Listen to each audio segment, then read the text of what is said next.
poco inspirado en su novela de Los arrieros del agua, en donde don Carlos nos da una visión de la cultura mayense y que a través de un viejo arriero que recorre múltiples rutas a lo largo de décadas por el sudeste mexicano, nos permite la entrada a mundos extraordinarios y de riqueza extraordinaria, en donde los habitantes son los protagonistas de una historia cargada y descrita por don Carlos Navarrete con gran ternura y con una belleza literaria que nos tiene con ese ritmo que cuenta y que platica que y que se puede comparar, así como decía en el texto, como ese terremoto mental que causa la lectura de Pedro Páramo. Y cuando él lo escuchamos despacio, gozamos así con esa voz remota, y yo decía que parece provenir de un mundo sepia, ¿no?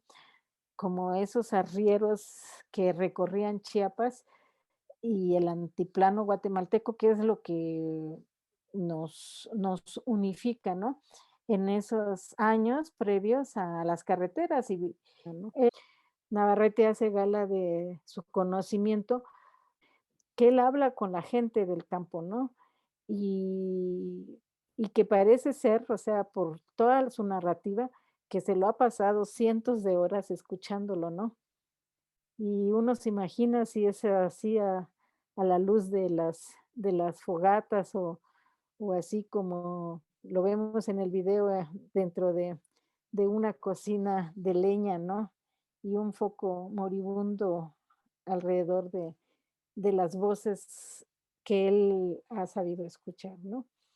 Em, ¿Qué puedo decir? Es un libro, el libro este de Los arreos del agua, un libro perfecto que ahora que estamos en plena pandemia hay que tenerse el tiempo para leerlo, ¿no?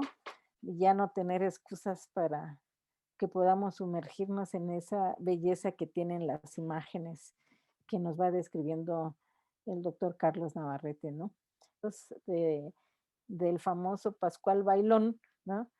En donde Claro. también él habla sobre esos ritos de la muerte y en donde esa imagen en donde se puede ver coronado y rodeado de flores en una capilla que va camino a la libertad y que, este, y de cómo transitan los muleros, los patachos, hasta los migrantes, ¿no? Que van del altiplano a las fincas de Guatemala a México y que finalmente, pues, es uno solo, ¿no? O sea, que comparten comida, sufrimientos y hasta leyendas, ¿no? Como también su tono que él tiene y cómo construye esas andanzas que tiene como antropólogo, ¿no?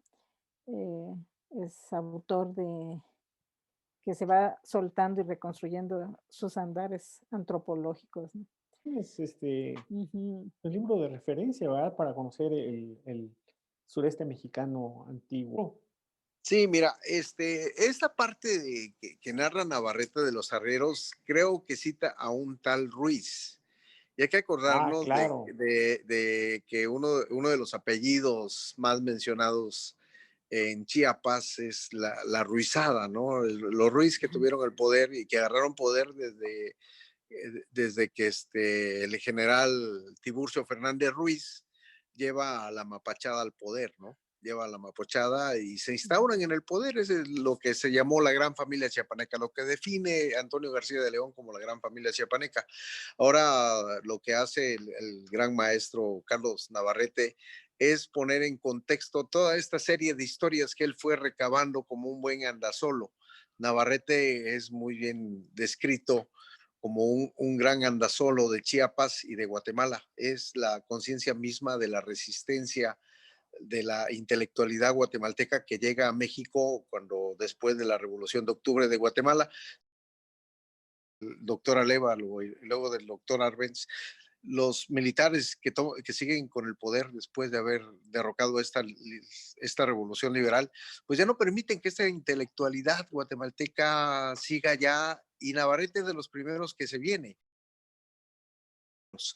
Y lo que sucede con Navarrete es que llega acá, se establece, llega muy joven y va a encontrar las mismas historias. Por ejemplo, esta es la de San Pascualito, que es una historia común. Es la historia de este santo que originalmente era un santo para las cocineras y que en una peste a mediados del siglo XVII va a tomar este papel de recolector de los muertos, y se le va a dar este rol, y ya después va a venir acá. Años después Navarrete llegará a donde es mi barrio, yo soy de San Pascualito, y recabará estas historias que nos vienen desde la colonia, ¿sí? Y cómo este santo congrega tanto en el lado de Guatemala como en el lado chiapaneco, congrega multitudes de creyentes, y Navarrete se encarga de recrearnos de manera precisa cómo fue este paso, cómo llegó esta tradición de culto a Guatemala, y después cómo se brinca a Chiapas, que era la capitanía todavía cuando llega acá. A Tuxtla se sabe que llega con una de las familias Sol en 1712, más o menos se calcula que llega, y después va transitando por diferentes iglesias de la ciudad de Tuxtla hasta llegar a donde se le conoce ahora como el barrio de San Pascualita, que era la orilla, en un predio también de la familia Sol, ¿sí?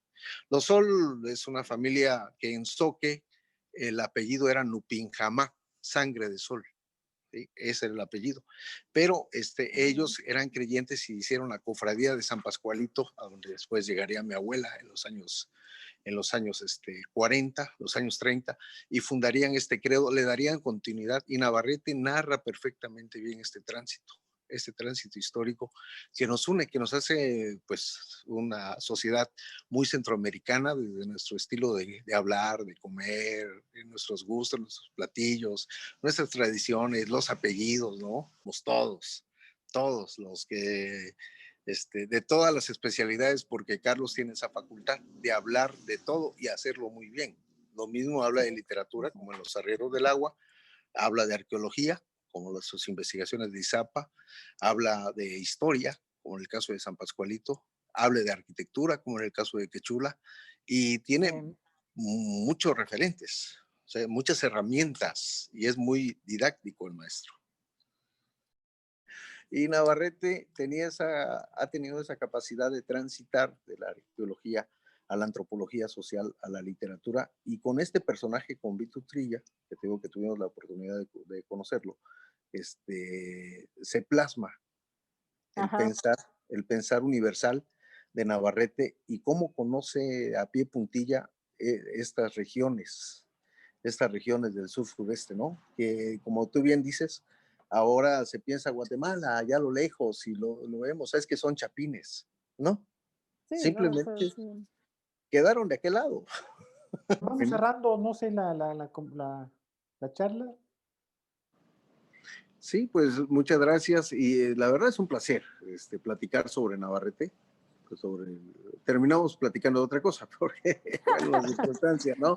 Pero creo que bien vale la pena, como dice Luz de Alba, volvernos a juntar sobre diferentes temáticas que la cotidianidad rebasa, ¿no? Pero que son importantes para explicarnos el actual Chiapas. Es un Chiapas muy complejo, como esto de los usos y costumbres, de dónde vienen, y para qué sirvieron originalmente y ahora qué son. Y el caso de Navarrete, pues es una visión bastante amplia, que nos permite interpretar y conocer este Chiapas actual, de dónde es que procedió, de dónde procede, por ejemplo, San Pascualito, qué sucedió con esos curanderos que nos narra Navarrete en Los Arrieros del Agua, qué sucedió con los mismos arrieros, que fue un oficio, la arriería, en qué terminaron estos arrieros, todos estos infinidad de temas que Navarrete se ha encargado de poner en la mesa de manera brillante, ¿no? en sus diferentes expresiones, arqueología, historia, antropología, literatura, es muy amplio el pensamiento de Navarrete y también lo que representó la generación de Carlos, la resistencia hacia el totalitarismo que se dio en Centroamérica hasta los años 90. El totalitarismo sigue con diferentes versiones, pero digo, la crueldad con la que se manejó el Estado guatemalteco o los estados centroamericanos hizo que este pensamiento, estos pensadores llegaran a Chiapas y se quedaran acá, porque aquí era como estar en Guatemala, pues hablamos igual.